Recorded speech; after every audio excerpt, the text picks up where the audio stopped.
Hey guys, sorry it's taken me so long to get this to you. I've been trying to figure out how to record this and how to download it and get it to you in the ways that I needed to. But what I wanted to do is just go over the assignments that we have left and answer any questions that you might have. I've had a few emails with questions, so I'm going to answer those within these slides for everyone. So the first is the lesson plan edits. They're going to be due Sunday by 11:59 p.m. And I prefer that you upload those to Panther Learn. I'll open a box right now for you to drop those. The big thing I want you to know about those is that I need you to, anything that you change, I need you to either underline or bold. So everything that you add, everything that you change, just to draw attention to the ways that you address the feedback in order to earn back some of those points.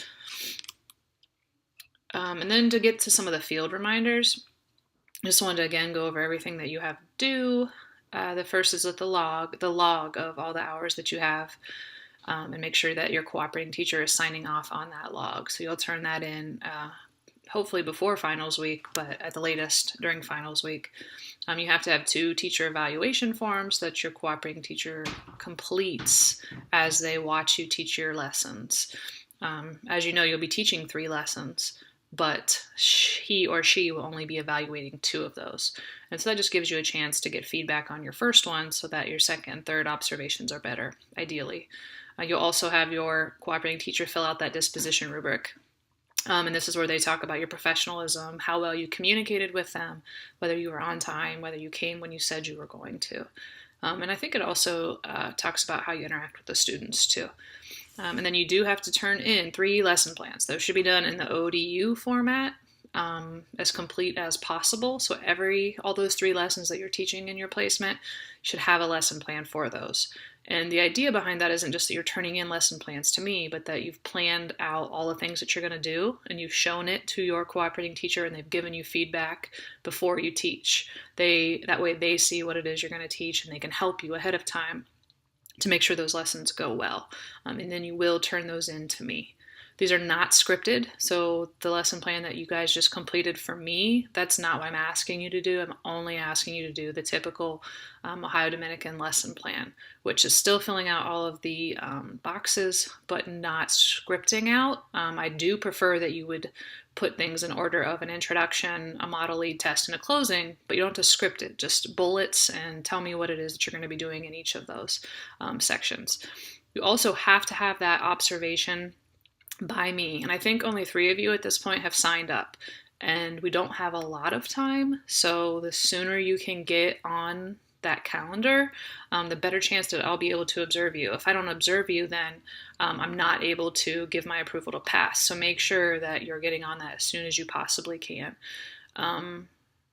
And then the last part that we didn't get to talk about in class was the analysis. So the last thing that you have to do for me that's not necessarily part of the field grade, but part of our class is an analysis of one of the lessons that you're teaching.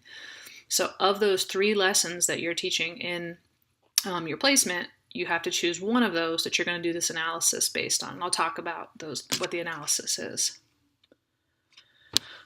So you should be doing this for all of your lessons. However, I'm asking that you really take apart one lesson. You'll have to, for all of your lessons, be doing a pre and a post assessment. And remember, that's tied back to the objective. So whatever you want the students to be able to do by the end of the lesson, you need to pre-test that and then give it to them at the end of the lesson too. Basically the exact same things. And so what you'll do then is you'll take that pre and that post and you'll compare it. So you'll be looking at, did students improve from pre to post? If they made errors, what were the errors that they were making? What would you do differently to address those errors within that lesson? Also, what would you do in the next lesson to address those issues? Would you review some more? Would you attack more of the prerequisite skills because maybe you noticed that they were missing some of those prereqs? So you're going to take a look at those, the pre and the post, and you're going to discuss how the students changed. Did they get better at that skill? How do you know? Right, so you're going to say in the pre, this many students earned this percentage, this many students earned this percentage, and then you're going to compare that to the post data. So always be referring to the numbers related to that pre-post data. All right. You want to discuss learning that didn't happen. So if you notice a bulk of the students missed a certain question, then that tells you that this is an area of weakness either for you or the students or maybe both, right? So you have to address that.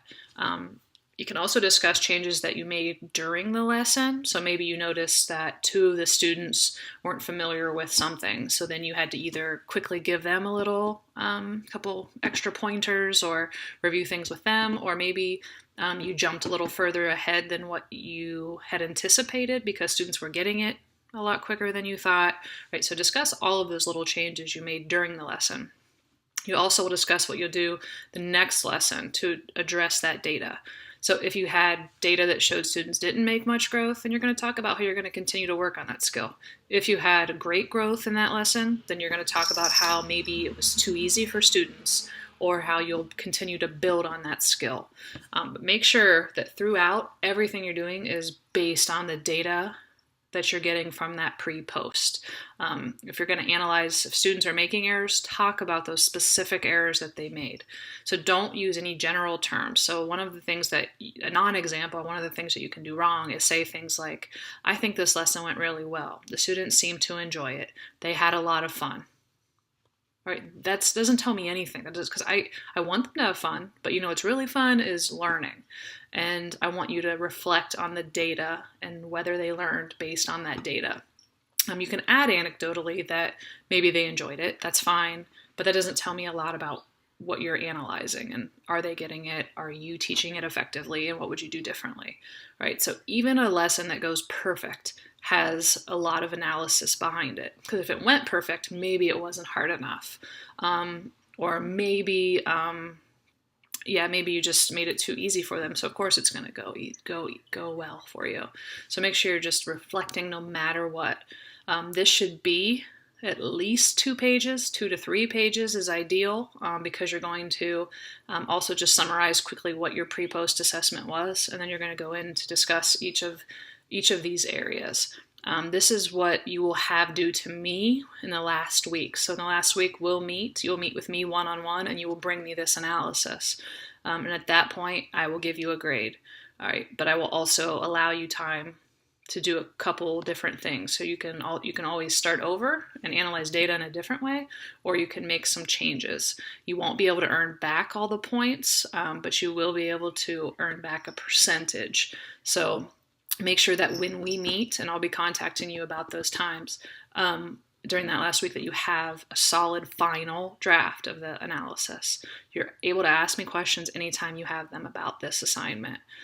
This is kind of a warm-up to a big part of what you'll be doing in EdTPA. The third part of EdTPA is all about analyzing everything that you did, telling them why you did what you did, what you would do differently, what you're going to do in the future based on the data that you have. So this is a very small warm-up to that. So it is very important that you give this your best shot, and that I can give you feedback on how to make it even better. I think that's all. Yeah, those were all the things I wanted to talk to you about.